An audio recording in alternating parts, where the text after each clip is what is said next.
Welcome back to new video. আমি Mampi home travel ব্লগে নিয়ে চলে এসেছি আরো একটি নতুন ভিডিও। আজ আমি তোমাদেরকে আমার ভিডিওর মাধ্যমে একদম কম টাকা খরচা করে ভ্রমণ করিয়ে দেখাবো সম্পূর্ণ দীঘা। শুধু তাই নয়, কলকাতা থেকে দীঘা পৌঁছানোর জন্য সরাসরি চালু হয়েছে নতুন লোকাল ট্রেন, যে ট্রেনে জার্নি করে মাত্র ৪৫ টাকা খরচা করে তোমরা পৌঁছাতে পারবে সরাসরি দীঘাতে। এবং কলকাতার কোন স্টেশন থেকে এই ট্রেনটি ছাড়ছে, ট্রেন ছাড়ার টাইমিং কি রয়েছে, কতক্ষণ লাগছে দীঘা পৌঁছাতে, সমস্ত বিস্তারিত তথ্য তোমাদের কাছে তুলে ধরবো। দীঘাতে পৌঁছে গিয়ে সমুদ্র সৈকতের একদম হাতের কাছে কোথায় তোমরা কম টাকা খরচা করে হোটেল নিয়ে থাকবে, যেই হোটেলের সন্ধান দেবো সেখানে মাত্র 200 টাকা খরচা করলে পরে তোমরা রুম নিয়ে থাকতে পারবে। এমনকি তোমরা যদি 800 টাকা খরচা করো তাহলে এসি রুম নিয়েও থাকতে পারবে এই হোটেলে। হোটেলটি কোথায় এবং হোটেল থেকে সমুদ্র সৈকতে আসতে কতক্ষণ সময় লাগবে সমস্ত কিছু তো জানাবো। যেখানে থাকবে সেইখান থেকে দীঘার জগন্নাথ মন্দিরে কিভাবে পৌঁছাবে সেটাও জানিয়ে দেব। ঘোরা ফেরা থাকা খাওয়া দাওয়া সমস্ত কিছু মিলিয়ে আজকের এই ভিডিওটি হবে ভীষণ জমজমাট। তাই আশা করছি বন্ধুরা আজকের এই ভিডিও তোমাদের ভীষণ ভালো লাগবে। তাই নতুন বন্ধুদের বলছি অবশ্যই হোম ট্রাভেল ব্লগ সাবস্ক্রাইব করে হাইপ করে আমার পাশে থাকবে। চলো তাহলে বন্ধুরা আজকের ভিডিও এখান থেকে শুরু করা যাক।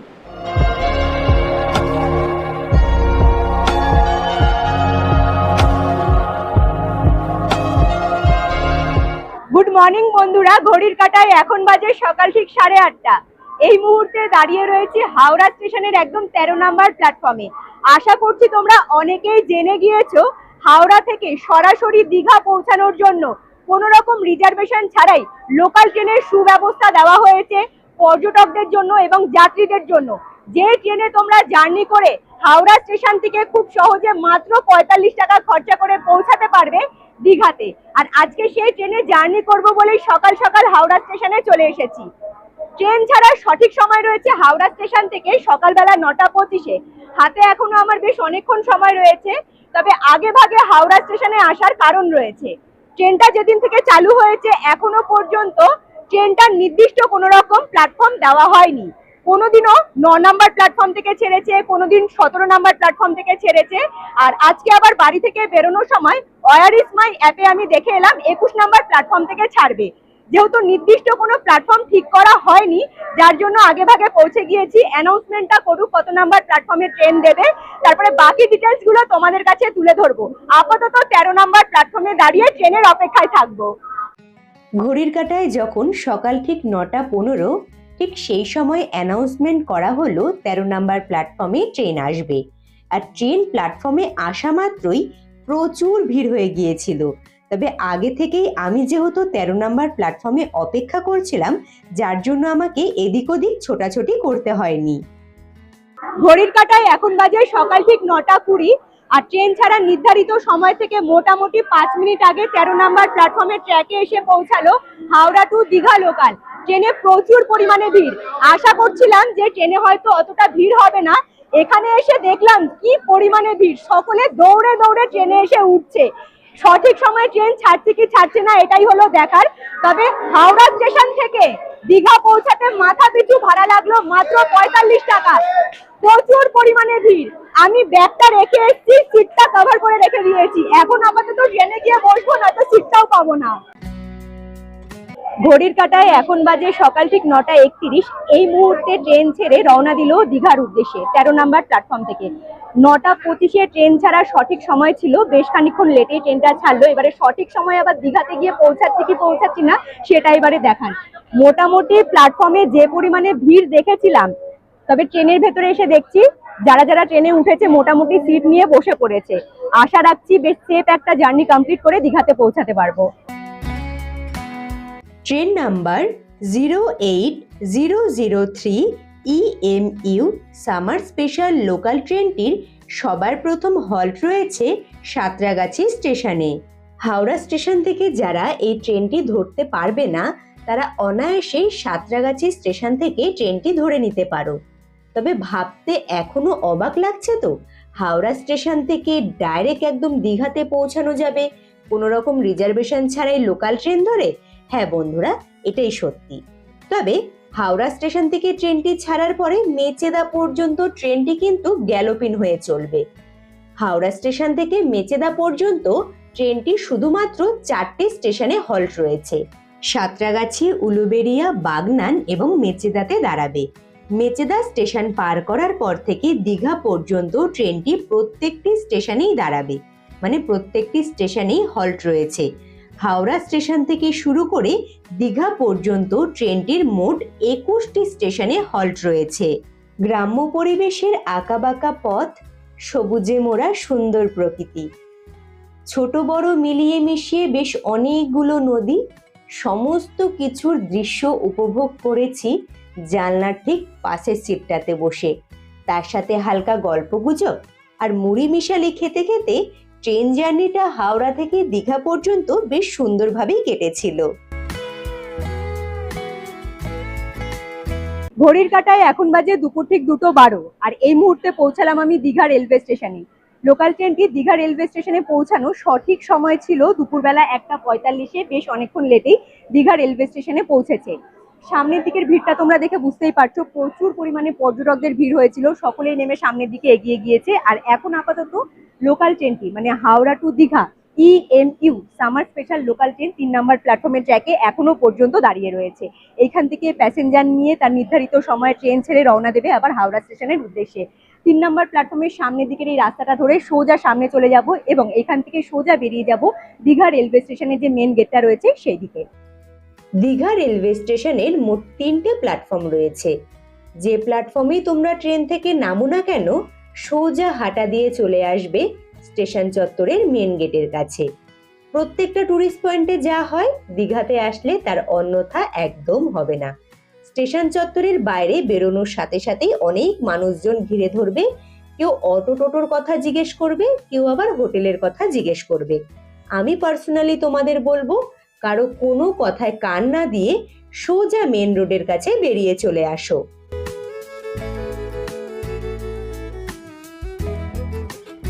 দীঘা রেলওয়ে স্টেশন থেকে বাইরের দিকে বেরিয়ে এখন এই মুহূর্তে মেন রোডের ওপরে দাঁড়িয়ে রয়েছি। আমার ব্যাক সাইডের পুরো এরিয়াটাই হলো দীঘা রেলওয়ে স্টেশন। আমি রাস্তাটা ক্রস করে এই পারে চলে এসেছি। দীঘা রেলওয়ে স্টেশন থেকে বাইরের দিকে বেরোলে পরে হাতের বাঁ দিকের রাস্তা ধরে তোমরা যদি 2-4 পা এগিয়ে যাও, তোমরা দেখতে পারবে জগন্নাথ মন্দির। আর এই বাঁ দিকের রাস্তাটাই সোজা চলে যাচ্ছে ওল্ড দীঘার দিকে। তোমরা যারা ওল্ড দীঘাতে থাকতে চাইছো, স্টেশন চত্বর থেকে বাইরের দিকে বেরোলে পরে অটো টোটো সুবিধা পেয়ে যাবে। এখান থেকে অটো টোটো ধরে ওল্ড দীঘাতে চলে যেতে পারো। হাতের ডান দিকের রাস্তাটা মানে স্টেশন চত্বর থেকে বাইরের দিকে বেরিয়ে হাতের ডান দিকের রাস্তাটা সোজা চলে যাচ্ছে নিউ দীঘার দিকে। তবে বন্ধুরা, এর আগের বার দীঘা ভ্রমণে এসে অনেকবারই আমি ওল্ড দীঘাতে রুম নিয়ে থেকেছি। এইবারে ঠিক করেছি একদম নিউ দীঘাতে থাকবো। আর সন্ধান পেয়েছি নিউ দীঘাতে একদম সমুদ্র সৈকতের কাছেই রয়েছে একখানা খুব সুন্দর থাকার ব্যবস্থা, যেখানে কম খরচায় থাকা যাবে। তবে যেখানে আমার হোটেলটি, সেখানে যাওয়ার জন্য আমাকে অটো টোটো কিছুই করতে হবে না, হাঁটা পথেই হোটেলের কাছে পৌঁছে যাব। দীঘা ভ্রমণে আসার আগে তোমাদের সবার প্রথমে ডিসাইড করতে হবে তোমরা ওল্ড দীঘাতে থাকতে চাইছো নাকি নিউ দীঘাতে থাকতে চাইছো। যদি তোমরা ওল্ড দীঘাতে থাকতে চাও, তাহলে এই চৈতন্য দ্বারের ভেতর দিয়ে প্রবেশ করেই যেতে হবে ওল্ড দীঘার দিকে। আগে তো স্টেশন চত্বরের বাইরে থেকেই অটো এবং টোটো ধরে মাথা পিছু শেয়ারে 20 টাকা ভাড়া দিয়ে খুব সহজেই ওল্ড দীঘাতে যাওয়া যেত। তবে জগন্নাথ মন্দির হওয়ার পর থেকে অটো টোটোর ভাড়া ভীষণভাবেই চড়া হয়ে গিয়েছে। আমি জিজ্ঞেস করেছিলাম টোটোওয়ালা এক দাদাকে যে ওল্ড দীঘা যেতে কত টাকা লাগবে। বললো 2 জন থাকো কিংবা 4 জন থাকো 100 টাকাই ভাড়া দিতে হবে। দীঘা রেলওয়ে স্টেশন থেকে মোটামুটি 600 মিটার হাঁটা পথে চলে এসেছি আমার গন্তব্যস্থলে। এখন এই মুহূর্তে দাঁড়িয়ে রয়েছি আমার গন্তব্যস্থলে দীঘা ভ্রমণে এসে, যেখানে আমি রাত্রিবাস করব। এই যে ব্যাক সাইডে মেন রোডটা দেখা যাচ্ছে, একদম মেন রোডের পাশে এই রাস্তাটা ধরেই আমি এখানে এসে পৌঁছালাম। পশ্চিমবঙ্গ সরকারের যুব কল্যাণ বিভাগের এটা হলো যুব আবাস, যেটা দীঘাতে রয়েছে বা ইউথ হোস্টেল বলতেই পারো।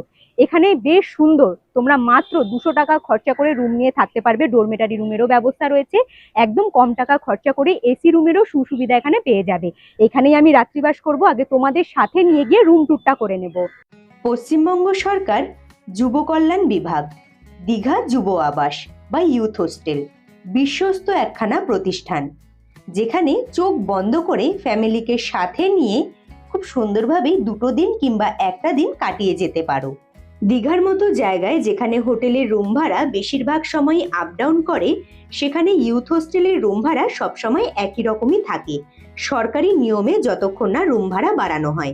এখন যে তোমরা রুমটা দেখতে পাচ্ছ, এটা হলো ডরমেটারি রুম। আমি যে সময় ভিডিও ক্লিপটা নিয়েছিলাম, সেই সময় চেক আউটের টাইম ছিল, যার জন্য রুমটা একটু অগোছালো। সেই মুহূর্তেই ভিডিও ক্লিপটা তোলা হয়েছিল।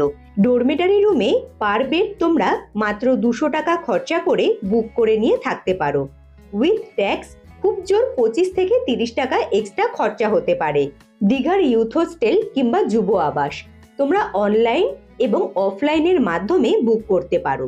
তবে অফলাইনে এবং অনলাইনে কিভাবে তোমরা এইখানকার রুম বুক করবে আমার সাথে থাকলে জানতে পারবে। চলে এলাম রুমে, এসিটা চলছে, গেটটাকে লক করে দিই। রুম নাম্বার হলো 21। ইউথ হোস্টেল বা যুব আবাসনে আমি থাকার জন্য আগে থেকে রুম বুক করে নিয়েছিলাম।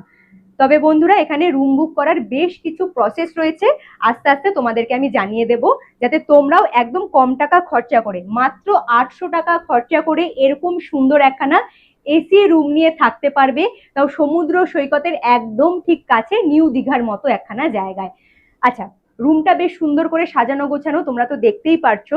একখানা জিনিস আমার বেশ ভালো লেগেছে, এই যে তোমরা বেডটা দেখতে পারছো, বেডের মধ্যে যে বিছানার চাদরটা রয়েছে এবং বালিশের কাভারগুলো রয়েছে, এগুলো পরানো ছিল না। একদম পরিষ্কার পরিচ্ছন্ন বেডশিট এবং বালিশের কাভার আমাদেরকে দিয়ে দিল, বললো তোমরা নিজেদের মতো সাজিয়ে নাও। বেডটা এরকম করে সাজানো ছিল, শুধুমাত্র আমি চাদরটা পেতে নিয়েছি। দুটো ব্ল্যাঙ্কেট রয়েছে, একখানা টাওয়াল, দুটো বালিশ, আর এটা হলো ডাবল বেড। পাশেই রয়েছে বড় জানলা, মেন রোডটা দেখা যাচ্ছে। এদিকেও রয়েছে বড় একখানা জানলা। রুমটা বেশ সুন্দর করে সাজানো গোছানো, লাইট, পাখা, এদিকে রয়েছে এসির সুব্যবস্থা। এদিকে রয়েছে টিভি। তবে যেই দাদা আমাদেরকে অফিস ঘর থেকে সরাসরি এখানে নিয়ে এলো রুমের কাছে, সেই দাদা লাইট, পাখা, এসি, টিভি সমস্ত কিছু চালিয়ে আমাদেরকে দেখিয়ে দিল যে সমস্ত কিছু ঠিকঠাক আছে কিনা। তো তোমরা তো দেখতেই পাচ্ছো, একদম নিউ দীঘার মতো জায়গায় তোমরা মাত্র 800 টাকা খরচা করে রুম নিয়ে থাকতে পারবে। দুটো চেয়ার রয়েছে, এদিকে টিভির ব্যবস্থা রয়েছে, সুইচ বোর্ড রয়েছে, এই সাইডেও একখানা সুইচ বোর্ডের ব্যবস্থা রয়েছে, এদিকেও সুইচ বোর্ডের ব্যবস্থা রয়েছে। ওই সাইডে আরো কিছু জিনিস রয়েছে, আমি আস্তে আস্তে দেখাচ্ছি। আগে তোমাদেরকে ব্যালকনির দিকটা দেখিয়ে নিয়ে আসি। ব্যালকনির দিকে আসলে পরে তোমরা দেখতে পারবে এই যে মেন রোডটা, এদিকে রয়েছে একখানা মেন রোড, এখানে প্রচুর আশেপাশে হোটেল দেখা যাচ্ছে। আর আমার যে ব্যালকনিটা রয়েছে, এইখান থেকে আমি ক্যামেরাটা যদি ওইদিকে একটু ঘোরাই, তাহলে তোমরা দেখতে পারবে পুরো ইউথ হোস্টেল বা যুব আবাসন যে রয়েছে, পুরো এরিয়াটা দেখা যাচ্ছে। এখানে প্রচুর এসি রুমের সুব্যবস্থা রয়েছে। যারা নিজস্ব গাড়ি নিয়ে আসবে, গাড়ি পার্কিং এরও খুব সুন্দর সুব্যবস্থা রয়েছে। গার্ডেন এরিয়া সমস্ত কিছু বেশ ভালো করে দেখা যাচ্ছে। এবারে এই দিকটা দেখাই। এদিকে চলে আসলে পরে এটা হলো ছোট্ট একখানা আয়নার ব্যবস্থা। এখানে রয়েছে জামা কাপড় ঝোলানোর জন্য একখানা হ্যাঙ্গার, সুইচ বোর্ডের ব্যবস্থা। এই হলো অ্যাটাচ ওয়াশরুম, একদম রুমের সাথে লাগোয়া অ্যাটাচ ওয়াশরুম। ওয়াশরুমটাও বেশ বড় এবং পরিষ্কার পরিচ্ছন্ন। বেসিন রয়েছে, হ্যান্ড শাওয়ার রয়েছে, আয়না, জামা কাপড় ঝোলানোর জন্য হ্যাঙ্গার, ওয়েস্টার্ন টয়লেট, বালতি, মগ, এমনকি এখানে গিজারের সুব্যবস্থা রয়েছে। দাদা এসে সাথে সাথে এই যে ওয়াশরুমের ভেতরে এক্সজস্ট ফ্যানটা রয়েছে, সেটাও কিন্তু চালিয়ে দিয়ে গেছে। খুব সুন্দর, মানে আমি নিজেও ভাবতে পারিনি। এর আগে তো দীঘাতে প্রচুরবার এসেছি, তো এইখানে আমার এসে থাকা হয়নি। আর এইবারে এসে থাকলাম, এখানকার সমস্ত কিছু ইনফরমেশন গুলো মোটামুটি তুলে ধরেছি। আস্তে আস্তে আরো বাকি ইনফরমেশন গুলো তোমাদের কাছে তুলে ধরবো। এখন একটু ওয়াশরুমে গিয়ে ফ্রেশ হব, তারপরে তোমাদের সাথে আবারও আমার দেখা হচ্ছে। দীঘা ইউথ হোস্টেলে ডাবল বেডরুমের 3টে ক্যাটাগরি রয়েছে। আমি একদম লোয়েস্ট ক্যাটাগরি রুমটা নিয়েছিলাম। রুম ভাড়া পড়েছিল 800 টাকা। উইথ ট্যাক্স আমাকে এক্সট্রা 93 টাকা পে করতে হয়েছিল। টোটাল পেমেন্ট করেছিলাম আমি 893 টাকা।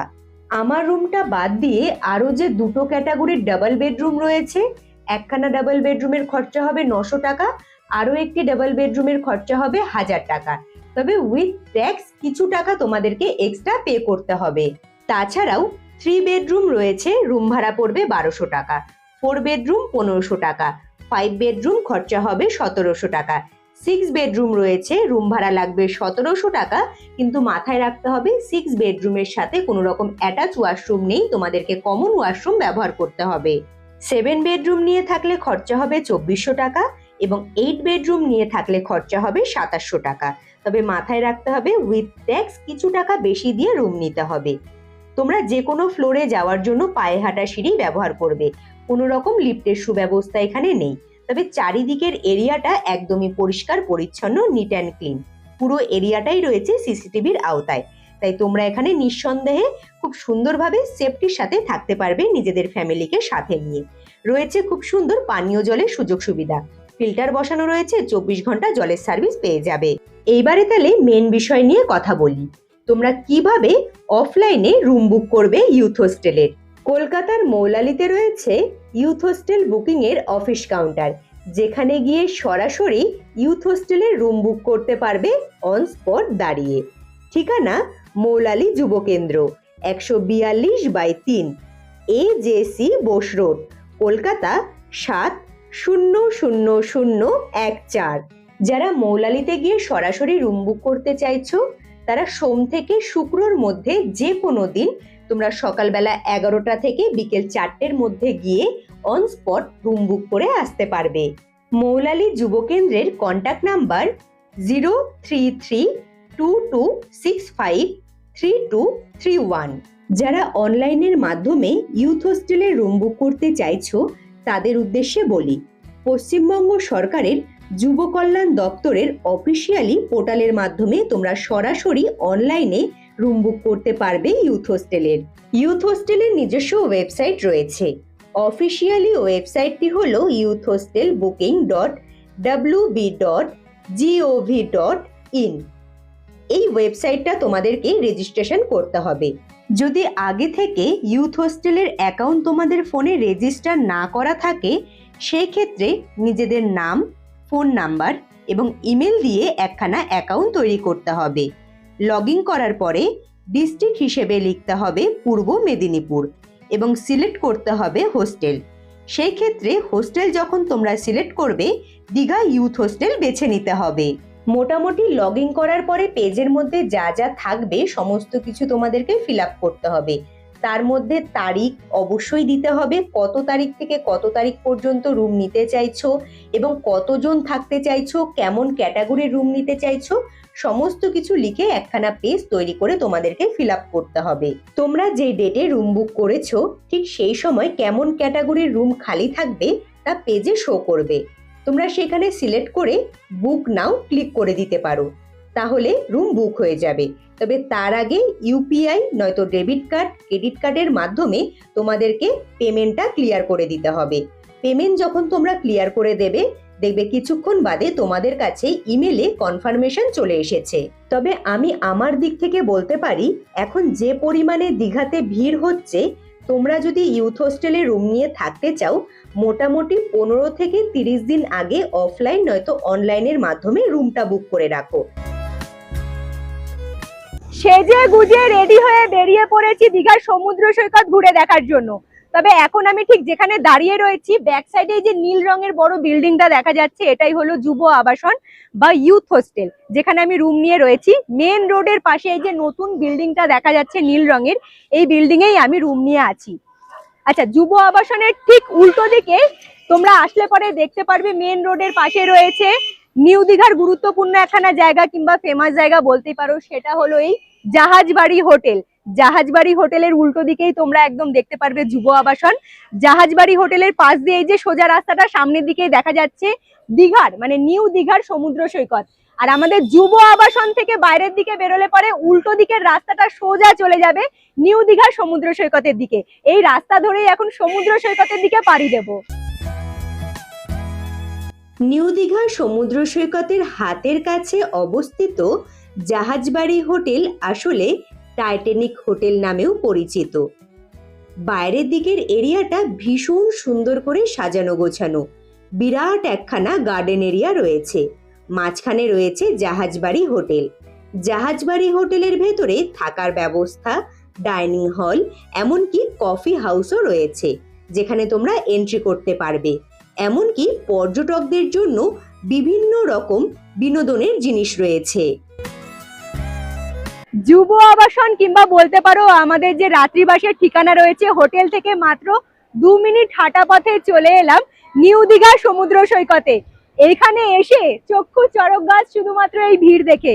কথায় আছে না, দীপুদা, দীঘা, পুরী, দার্জিলিং, এই 3টে ভ্রমণ কেন্দ্র বা টুরিস্ট পয়েন্ট তোমরা যখনই যাও, যে সিজনেই যাও না কেন, এরকম পরিমাণে ভিড় তোমরা দেখতে পারবে। আর বেশ ভালোও লাগে। এখানে টুরিস্ট পয়েন্ট যখন গম গম করে টুরিস্টদের ভিড়ে, জায়গাটা সত্যি অন্যরকম হয়ে ওঠে। সামনের দিকে জলের ঢেউয়ের আওয়াজটা কানে আসছে, তাই এখানে সময় নষ্ট করব না, সোজা সমুদ্র সৈকতের পাড়ে চলে যাব। আসার সাথে সাথেই দেখলাম এখানে হর্স রাইড হচ্ছে, মাথা পিছু নেওয়া হচ্ছে 100 টাকা করে। হর্স রাইড করতে পারবে, বাচ্চাদের এই ব্যাটারি চালিত গাড়ি রয়েছে, বাচ্চারা থাকলে পরে এই গাড়িতে বসে রাইড নিতে পারবে। সোজা দৌড়ে যাব এবারে সমুদ্র সৈকতের দিকে।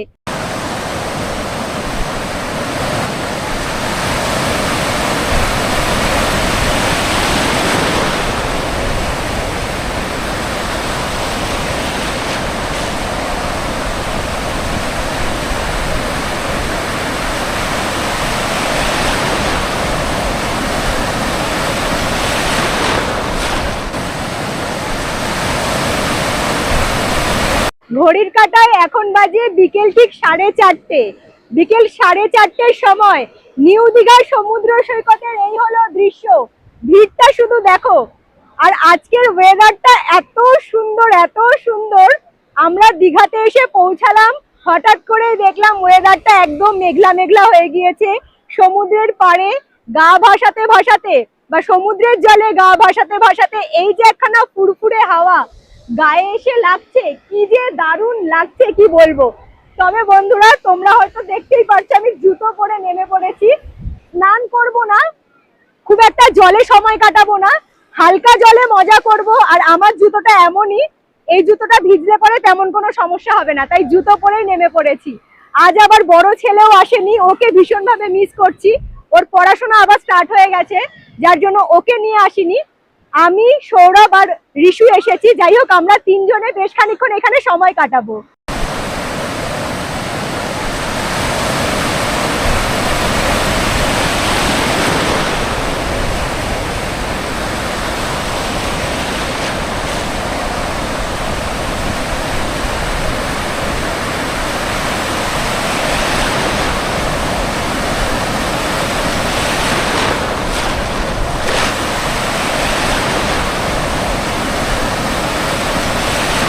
সমুদ্রের পাড়ে বিভিন্ন ধরনের অ্যাক্টিভিটি বা বিভিন্ন ধরনের রাইড তো হচ্ছে, তোমরা চাইলে পরে ওয়াটার রাইডও করতে পারবে। মানে জলের মধ্যে বিভিন্ন ধরনের রাইড গুলো, বোট গুলো চলছে, তোমরা চাইলে পরে গ্রুপে সেই বোর্ডে রাইড করতে পারো। তবে জানি না কেন এই কথাটা আমার বলা ঠিক হবে কি হবে না, যেটা আমি নিজের চোখে দেখতে পাচ্ছি সেটাই বলছি। এর আগেও তো বহুবার এসেছি দীঘা ভ্রমণে, এইবারে যেন দেখছি জলটা অতিরিক্ত ঘোলা, মানে একদমই ঘোলা, যেরকম কাদার সাথে জল ঘুলে দিলে যেমনটা হয় তেমনটাই জলটা কিন্তু দেখতে লাগছে। তবে জলের ঢেউ বেশ মারাত্মক রয়েছে, যার জন্য সকলে এখনো পর্যন্ত সমুদ্রের জলে গা ভাসাচ্ছে।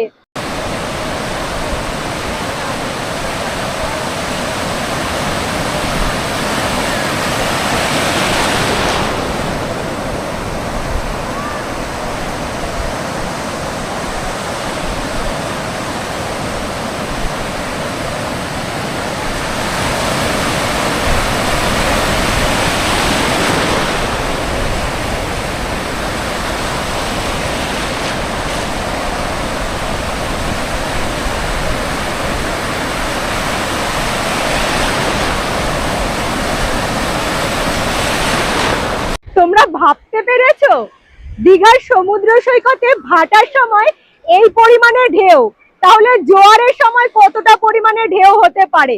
তবে তোমাদেরকে আরেকটা জিনিস আমি দেখিয়ে দিচ্ছি। আমি এখন ঠিক যেখানে দাঁড়িয়ে রয়েছি এটা হলো নিউ দীঘা সমুদ্র সৈকত। সোজা তাকালে পরে দেখা যাবে একখানা ঘিঞ্জি এলাকা, সমুদ্র সৈকতই দেখা যাচ্ছে। আর এই সাইডে দেখো লাইন দিয়ে প্রচুর গাছগাছালি। ওই যে ওইদিকে দূরে দেখা যাচ্ছে যে এরিয়াটা, ওটাই হলো উদয়পুর সি বিচ। এইখান থেকে তোমরা চাইলে পরে হাঁটা পথে, মানে যখন ভাটা থাকবে সেই সময় নিউ দীঘা সমুদ্র সৈকত থেকে হাঁটা পথে তোমরা উদয়পুর সি বিচেও পৌঁছাতে পারবে।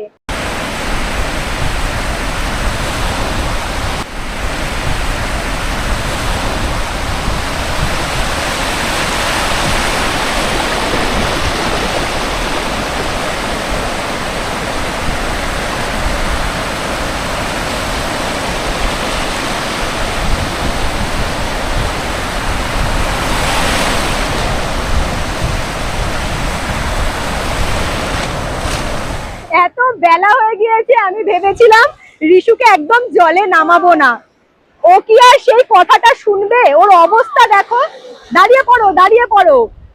ও ওকে আমি এসে আগে স্নান করিয়েছি, ফ্রেশ করিয়েছি, নতুন জামা কাপড় পরিয়েছি, আর সেই ছেলে ভিজে কি অবস্থা শুধু দেখো, আমাকে টেনে নিয়ে চলে যাচ্ছে। আর নয়, এখানেই মজা করবো, ইয়াহু করো।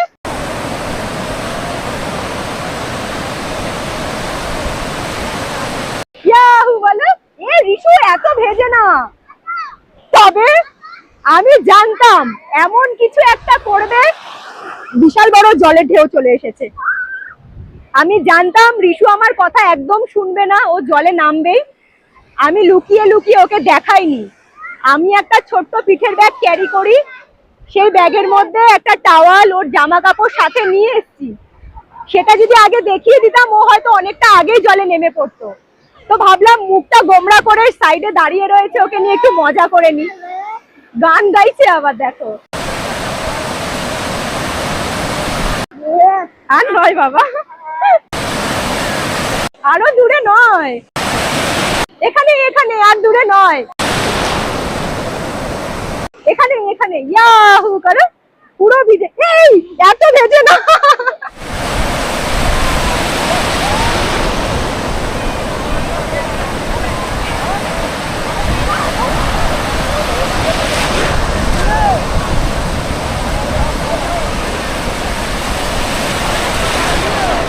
চল বাবা একটু যাই আমরা এবারে, আর ভিজবো না। দেখো অবস্থা, বলছে মা অল্প জলে মজা করব বলে শুয়ে পড়েছে। ওকে আমি কি করব বুঝতে পারছি না।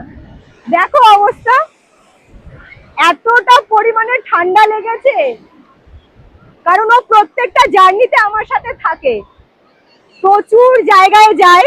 আর একটু মনে করো স্নানের বিষয়গুলো, চকলেট মানে প্রত্যেকটা জায়গায় গিয়ে ওকে একটু ফ্রেশ করায়, বিভিন্ন জায়গার জল ওর গায়ে পড়ে, যার জন্য শরীরটা মাঝখানে খারাপ হয়ে গিয়েছিল। আর এইখানে এসে এই অবস্থা ওর দেখো, মাথায় টুপি পরেও জলে নেমেছে। ধরবো? এটা ছিঁড়তে পারছি না তো। ওইদিকে হাই করো, সবাইকে বলো। হ্যাঁ ছিঁড়ে দিচ্ছি, আর কিন্তু বেশিক্ষণ থাকবো না। হ্যাঁ, মানে ও এতটা পাগল ছেলে। আমি বাড়ি থেকে খাবার নিয়ে এসেছিলাম ওর জন্য, সেটা রুমে বসে খাইয়ে দিয়েছি। এখনো পর্যন্ত আমরা একটু শুকনো টুকটাক খাবার দাবার খেয়ে আছি, ভাত ফাত খাইনি। ওকে আমি বলছি যে খাবার খেতে যাব, সেই কথাও শুনছে না দেখো।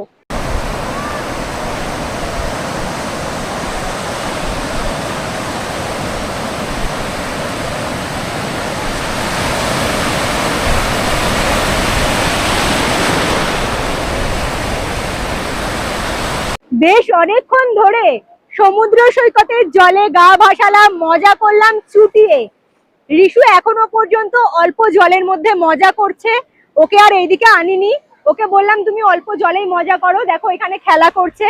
তো ওকে একা ছাড়াটা আমার একদম উচিত হয়নি, তাই চট জলদি করে ওর কাছে যাব।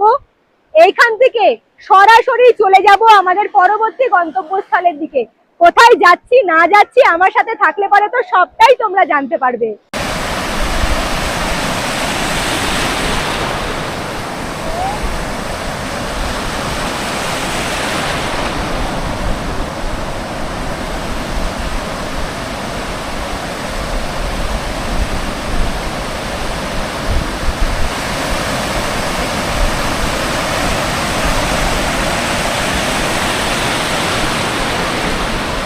হাঁটা পথে রওনা দিয়েছি ওল্ড দীঘাতে যাওয়ার জন্য। নিউ দীঘা ঘোরা হয়ে গেলে পরে তোমরা মেন রোডে বেরিয়ে সেখান থেকে অটো টোটো ধরে খুব সহজেই চলে যেতে পারো ওল্ড দীঘাতে। তবে আমি কোনো রকম গাড়ি ধরিনি, একদম সমুদ্র সৈকতের পাড়ে মেরিন ড্রাইভের এই রাস্তা ধরে সোজা হাঁটা পথে চলে যাব ওল্ড দীঘাতে। তোমরা যারা হাঁটা পথে যেতে চাইছো, বিশ্বাস করো তোমাদের সঙ্গী হবে সমুদ্র সৈকতের এই সুন্দর ভিউ, তার সাথে মেরিন ড্রাইভের রাস্তার পাশে এই যে বিভিন্ন ধরনের দোকানপাট রয়েছে, সাজগোজের জিনিস, খাবার দাবারের দোকান, সমস্ত কিছু পেয়ে যাবে। এমনকি পুরো রাস্তা জুড়ে বিভিন্ন ধরনের গান বাজনা হচ্ছে, যেগুলো শুনতে আরো বেশি ভালো লাগছে। এই রাস্তাটা সোজা চলে যাচ্ছে ওল্ড দীঘার দিকে, এবং দীঘার সমুদ্র সৈকতটা অনেকটা বড় জায়গা জুড়ে বিস্তৃত। তোমরা একদিনে ঘুরে একদম শেষ করতে পারবে না। উদয়পুর সি বিচ থেকে শুরু হচ্ছে এবং শেষ হচ্ছে বগুড়ায় জলপাইতে গিয়ে। মাঝখানে পড়বে ওল্ড দীঘা সমুদ্র সৈকত, নিউ দীঘা সমুদ্র সৈকত, তারপরে রয়েছে তালসারি, শঙ্করপুর সি বিচ, মন্দারমণি, অনেকগুলো সমুদ্র সৈকত রয়েছে। যদি তোমরা বগুড়াই জলপাই ঘুরে দেখে নিতে চাও, অবশ্যই বলবো তোমরা মন্দারমণিতে গিয়ে স্টে করে তারপরে বগুড়াই জলপাইটা যদি ঘুরে দেখো, তোমাদেরকে অবশ্যই এখানে গাড়ি রিজার্ভ করে নিতে হবে। গাড়িও রিজার্ভ করতে পারো, টোটো রিজার্ভ করেও ঘুরে দেখে নিতে পারো। তবে হ্যাঁ, এই যে হাঁটা পথে যাওয়ার একখানা মজা আলাদা রকম রয়েছে। তোমাদের যাদের পায়ের জোর রয়েছে, সুন্দর ভিউ দেখতে দেখতে হাঁটা পথে খুব সহজেই ওল্ড দীঘাতে পৌঁছাতে পারবে। সন্ধেবেলার থেকে তুলনামূলক দিনের বেলাতে নিউ দীঘাটা ভীষণ পরিমাণে জমজমাট থাকে, কারণ যে যেখানেই থাকুক না কেন নিউ দীঘার সমুদ্র সৈকতে আসে সকলে স্নান করতে। তবে মেঘলা ওয়েদার আর তার সাথে ফুরফুরে হাওয়া এবং সমুদ্র তটে বসে সময় কাটানো, ভাবো অনুভূতিটা কেমন হতে পারে। দিনের বেলা সমুদ্র সৈকত এবং রাতের বেলা সমুদ্র সৈকতের মধ্যে সৌন্দর্যের একখানা বড় তফাৎ রয়েছে। নিউ দীঘা থেকে ওল্ড দীঘা যাওয়ার পথে যারা মেরিন ড্রাইভের রাস্তা ধরে হাঁটতে হাঁটতে যাবে, তারা দেখতে পারবে এই দুটো সমুদ্র সৈকতের মাঝখানের একখানা এরিয়াতে খুব সুন্দর বাঁধানো সমুদ্র সৈকত রয়েছে। এত সুন্দর লাগছে দেখতে। এই দিকটা দেখানোর আগে এই দিকটা দেখিয়ে দিচ্ছি। এখানে খুব সুন্দর সমুদ্র সৈকতের কাছে আসার জন্য সিঁড়ির ব্যবস্থা রয়েছে। দুপাশে রয়েছে বোল্ডার, বোল্ডার দিয়ে তোমরা একদম নিচের দিকে নেমে আসবে না, সিঁড়ি ধরেই নিচের দিকে নেমে আসবে।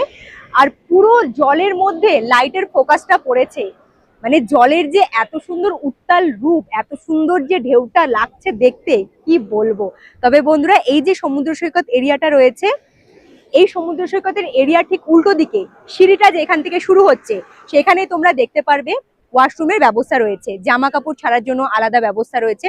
তোমরা যারা ভাবছো এখানে এসে স্নান করবে, মজা করবে, সেটা মহিলা হোক কিংবা পুরুষ হোক, তারা জামা কাপড় ছাড়ার জন্য খুব সুন্দর ব্যবস্থাও পেয়ে যাবে। এই জায়গাটা এত সুন্দর লাগছে, তাই ভাবলাম এখানে দাঁড়িয়ে বেশ খানিকক্ষণ সময় কাটানো যাক।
ফাইনালি হাঁটতে হাঁটতে চলে এলাম ওল্ড দীঘাতে।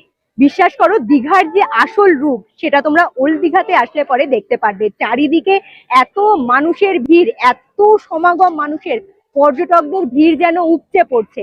দীঘা ভ্রমণে এসে মূলত যে যেখানেই থাকুক না কেন, সন্ধেবেলা সকলেই ওল্ড দীঘা ঘুরতে আসে। এখন এই মুহূর্তে দাঁড়িয়ে রয়েছে বিশ্ব বাংলা উদ্যানের একদম ঠিক সামনের দিকে। এই হলো বিশ্ব বাংলা উদ্যানের বড় প্রবেশদ্বার। 2-4 পা সামনের দিকে এগিয়ে আসলে পরে তোমরা দেখতে পারবে আই লাভ দীঘা লেখা রয়েছে, যার সামনে এখন ছবি তুলতে সকলেই ব্যস্ত। সামনের দিকে রয়েছে উত্তাল সমুদ্র সৈকত, পাশেই রয়েছে খুব সুন্দর বসার ব্যবস্থা, লাইন দিয়ে প্রচুর মানুষজন বসে রয়েছে। চারিদিকটা যদি তোমাদেরকে দেখাই, খাওয়ার দাওয়ারের দোকান, বিভিন্ন দোকানপাট।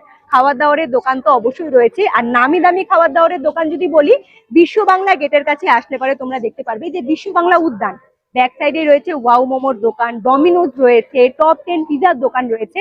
তোমরা চাইলে সেই সব দোকানে গিয়ে খাবার দাবার খেয়ে নিতে পারো। চারিদিকটা দেখে মনে হচ্ছে যেন মেলা বসে গিয়েছে।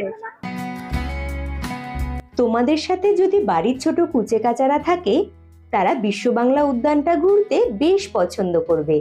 আসলে বিশ্ব বাংলা উদ্যানটা যেমন সুন্দর করে সাজানো, তেমনি চারিদিকটা আলো দিয়ে আলোকিত করা। এমনকি বেশ কিছু জীবজন্তু স্ট্যাচু রয়েছে, যেগুলো বাচ্চারা দেখতে বেশ পছন্দ করবে। বিভিন্ন ধরনের দোকানপাট ছাড়াও বিশ্ব বাংলা উদ্যান থেকে কিছুটা দূর এগিয়ে গেলে পরেই বাচ্চাদের জন্য ছোট্ট একখানা পার্কের ব্যবস্থা রয়েছে, একদম সমুদ্র সৈকতের সাথে লাগোয়া, যেখানে বাচ্চাদেরকে তোমরা ভিজিট করাতে পারবে। ওল্ড দীঘা সমুদ্র সৈকতের পাড়ে এই জমজমাট মার্কেট এরিয়া দেখতে আশা করছি আমার মতো তোমাদেরও বেশ ভালো লাগবে। এখানে প্রচুর দোকানপাট রয়েছে, তবে যেটাই কেনো না কেন একটু দরদাম করে দেখে শুনে জিনিসটা কিনবে, না হলে ঠকে যাওয়ার চান্স রয়েছে। সমুদ্র এলাকায় ঘুরতে এসে সামুদ্রিক মাছ খাবে না তা তো হতেই পারে না। মার্কেট এরিয়ার মধ্যে প্রচুর মাছের দোকান চোখে পড়বে। তোমরা নিজেদের পছন্দ অনুযায়ী মাছ কিনে সেটা ভাজা, পকোড়া নয়তো কষা বানিয়ে নিয়ে খেতে পারো। সবশেষে একটা কথা অবশ্যই বলবো, সন্ধেবেলা সমুদ্র সৈকতের পাড়ে বসে সমুদ্রের সুন্দর ভিউটা উপভোগ করো, জলে নেমে মজা করতে যেও না। হাঁটতে হাঁটতে চলে এলাম আবার আমি নিউ দীঘাতে। নিউ দীঘাতে এসে এখন আমি ঠিক যেখানে দাঁড়িয়ে রয়েছি, লোকেশনটা যদি দেখাই, ব্যাক সাইডে দেখা যাচ্ছে যুব আবাসন বা ইউথ হোস্টেল, যেখানে আমি নাইট স্টে করেছি। এই যুব আবাসনের সাথে লাগোয়া রয়েছে একখানা রাস্তা, যে রাস্তাটা দুপাশে প্রচুর খাওয়া দাওয়ারের দোকান চোখে পড়বে। কিছুটা দূর এই রাস্তাটা ধরে যদি সামনের দিকে এগিয়ে আসো, হাতের ডান সাইডে চোখে পড়বে যমুনা হোটেল অ্যান্ড রেস্টুরেন্ট। ভেবেছি রাতের খাবারটা এখান থেকেই কমপ্লিট করে নেব। ভেতরের দিকে খুব সুন্দর বসার ব্যবস্থা রয়েছে, মেনু কার্ডটা দেখে খাবার অর্ডার করে দেবো। রাতের খাবারে আমি নিয়েছি একখানা ডিম মিল, একখানা ফিশ মিল। সৌরভের জন্য মাছটা নিয়েছি, আমি ডিমটা খাবো। মাছের এরকম সাইজ রয়েছে, আর এই হলো ডিম। প্লেটের মধ্যে রয়েছে সাদা ভাত, ডাল, ঝুরঝুরে আলু ভাজা, পেঁয়াজ, লেবু, একখানা সবজি। আর রিশুর জন্য এক্সট্রা ভাবে আমি ডিম সেদ্ধ নিয়েছি। এই দিয়েই রাতের খাবার কমপ্লিট করব। তবে তোমরা মাছ এবং ডিম যদি এক্সট্রা ভাবে নিতে চাও, এক্সট্রা টাকা পে করতে হবে। যেহেতু মিল সিস্টেম খাওয়ার, ভাত, ডাল, সবজি তোমাদের যতবার প্রয়োজন তোমরা চেয়ে খেতে পারো, তার জন্য এক্সট্রা টাকা পে করতে হবে না। প্রচুর জোরে খিদে পেয়ে গিয়েছে, সরাসরি খাবারটা খেয়ে নেব। খেয়ে দিয়ে অবশ্যই রিভিউ দেবো যে খেতে কেমন হয়েছে। ডিম মিলের দাম পড়েছিল 80 টাকা, আর ফিশ মিলের দাম পড়েছিল 100 টাকা। রিশুর জন্য 2 পিস এক্সট্রা আমি সেদ্ধ ডিম নিয়েছিলাম। 1 পিস ডিমের দাম পড়েছিল 10 টাকা করে। রাতের খাবারের এই হলো আমার খরচা। দীঘা ভ্রমণে এসে কোথায় আমার কত টাকা খরচা হচ্ছে তা আমি তোমাদেরকে জানিয়ে দিচ্ছি। তোমরা একটু যদি হিসেবটা করে নাও, তাহলে তোমাদের দীঘা ভ্রমণে আসলে কোথায় কত টাকা খরচা হতে পারে তার একখানা আইডিয়া তোমরা পেয়ে যাবে। এইবারে আসল কথায় আসি। কলকাতার কাছাকাছি আমরা যারা থাকি, কম বেশি আমরা সকলেই 2-1 দিনের ছুটি পেলে দীঘা ভ্রমণে চলে আসি। দীঘা ভ্রমণে এসে যারা একদম ছিমছাম ঘরোয়া খাবার দাবার খেতে চাইছো, তারা চোখ বন্ধ করে এই হোটেলে চলে আসতে পারো।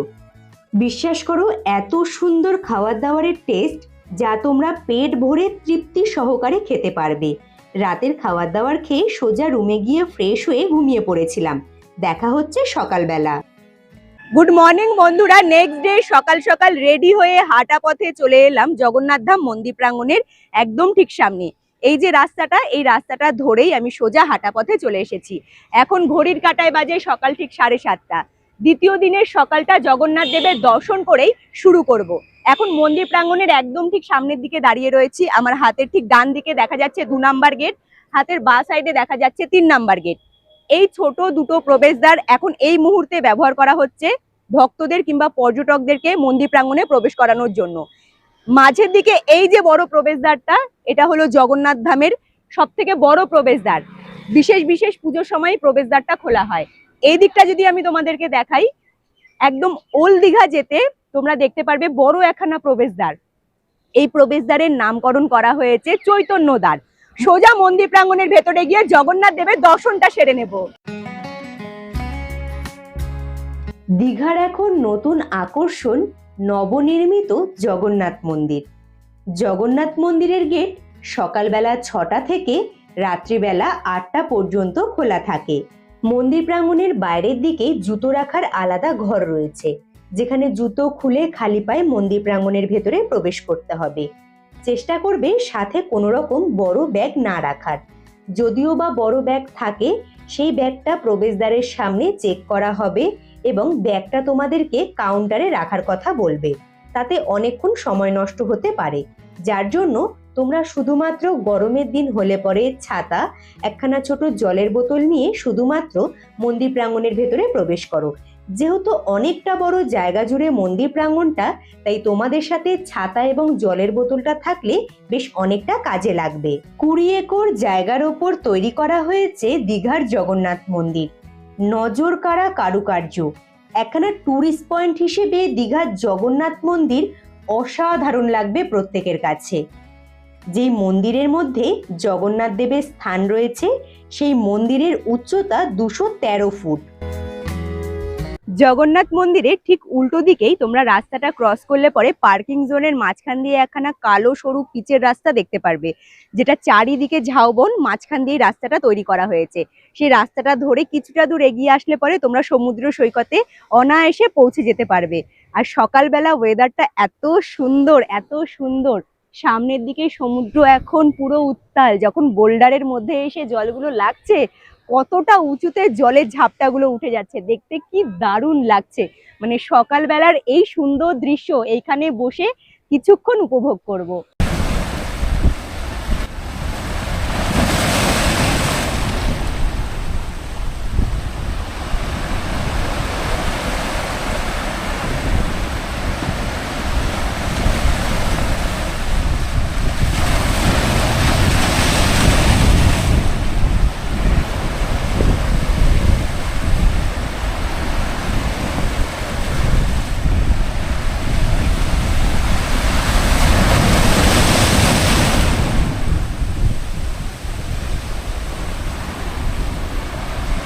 কালকে রাত্রেবেলা যেই হোটেল থেকে রাতের খাবার কমপ্লিট করেছিলাম, সকালবেলা সেই হোটেলেই চলে এসেছি। সকালের জলখাবারটা কমপ্লিট করব এই হোটেল থেকেই।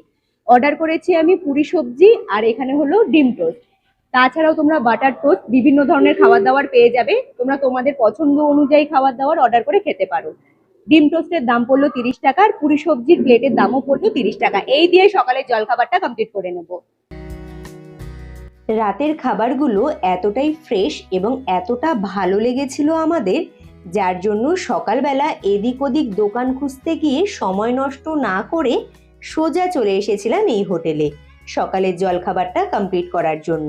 এমনকি তোমরা যেখানে বসে খাবার দাবার খাবে, সেই জায়গাটাও একদম পরিষ্কার পরিচ্ছন্ন। পুরো হোটেলটি পরিষ্কার পরিচ্ছন্ন, যার জন্য তোমরা এখানে শান্তিতে অন্তত খাবারটা খেতে পারবে। এইখানে এসে কয়েকজনের সাথে আলাপ হয়েছিল, তারা যতবার দীঘাতে আসে এই হোটেলেই নাকি খাবার দাবার খায়। সকালের খাবারগুলো আমার বেশ ভালো লেগেছিল। 1 প্লেট করে শেষ করে নেক্সট বার আবার আমরা অর্ডার করেছিলাম। দীঘাতে ঘুরতে আসলে পরে তোমরাও চাইলে এখান থেকে খাবার দাবার খেয়ে যেতে পারো। কিছু গুরুত্বপূর্ণ কথা এবারে তোমাদেরকে বলবো। আমি যেখানে নাইট স্টে করেছিলাম ইউথ হোস্টেলের চেক আউটের টাইম হলো সকালবেলা ঠিক 9:30টার সময়। সকালবেলা 9:30টার মধ্যে চেক আউট করে ব্যাগপত্র নিয়ে সোজা চলে গিয়েছিলাম দীঘা সমুদ্র সৈকতে। সেখানে বসে বেশ খানিক্ষণ সুন্দর সময় কাটিয়েছি। এখন ঘড়ির কাঁটায় বাজে দুপুর ঠিক 1:30। চলে এসেছি দীঘা রেলওয়ে স্টেশনে। কালকে হাওড়া থেকে যে ট্রেন ধরে EMU summer special local train ধরে আমি দীঘাতে এসেছিলাম, আজকে ঠিক সেই ট্রেন ধরেই দীঘা থেকে রওনা দেবো হাওড়ার উদ্দেশ্যে। তবে দীঘা রেলওয়ে স্টেশন থেকে এই লোকাল ট্রেনটি ছাড়া সঠিক সময় হলো দুপুরবেলা ঠিক 3টের সময়। সেই ট্রেনটা ধরবো। তবে বন্ধুরা, আজকে এই পুরো ভিডিওটি দীঘা ভ্রমণের তোমাদের কেমন লাগলো অবশ্যই আমাকে কমেন্ট করে জানিও। ভালো লাগলে পরে লাইক করে দিও। আর নতুন বন্ধুরা যারা ভিডিওগুলো দেখছো কিন্তু এখনো পর্যন্ত ওম ট্রাভেল ব্লগ সাবস্ক্রাইব করোনি, তারা চটজলদি করে ওম ট্রাভেল ব্লগ সাবস্ক্রাইব করে হাইপ করে আমার পাশে থাকতে পারো। আর যে সকল বন্ধুরা চ্যানেলটি সাবস্ক্রাইব করে হাইপ করে আমার পাশে রয়েছে, তাদের অসংখ্য ধন্যবাদ। তারা এইভাবেই আমাকে সাপোর্ট করো, আমার পাশে থেকো।